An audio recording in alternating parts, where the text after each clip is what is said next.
Breaking news, masamang balita po dito sa ating pambato. Jonas One Punch Sultan talo po dito kay Rico Masuda via TKO sa first round, mga kauyod boxing fanatics. At masamang balita nga ito sa ating pambato na si Jonas Sultan dahil kakabalita lang po natin noong nakaraang buwan na kasama po sa na-drop out itong si Champ Jonas Sultan dito nga sa WBO sa rankings.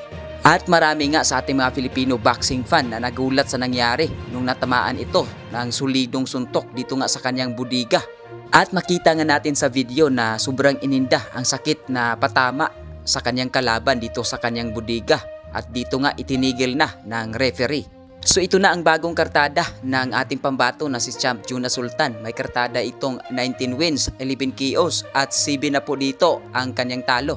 At nung sinuri nga natin itong kanyang kalaban na si Rico Masuda ay nagulat nga tayo sa record nito dahil baguhan pa ito sa mundo ng boxing, mga kauyod boxing fanatics. At makita nga natin dito na may 4 pa itong panalo at 4 dito tinapos via KOs at 1 talo. So ito nga ang 5 laban ng tumalo ni Jonas Sultan. Itong si Rico Masuda ay galing pala ito sa talo, mga kauyod boxing fanatics. At kawawa talaga itong ating pambato na si One Punch Jonas Sultan, mga kauyod boxing fanatics. At kung ating maalala, nung matalo nga ito sa kamay ni Paul Butler ay ito nga ang ikalawang bisis na binigyan ito ng laban ng kanyang promoter. At masamang balita nga dahil natalo pa.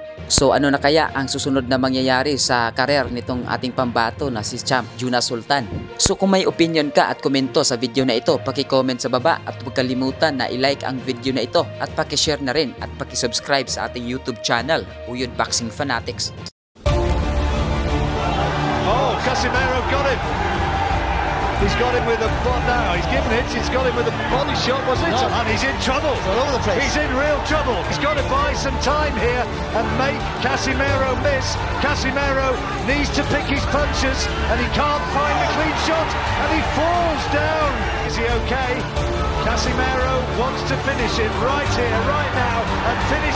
Yo! Cuadro alas 3-time world champion ang angas ng Pinas, Batang Ormoc, Jonrel Casimero. Guys, kung bago lang kayo sa YouTube channel na to, Uyod Boxing Fanatics, so ano pa hinintay nyo? Mag-subscribe na! Let's go!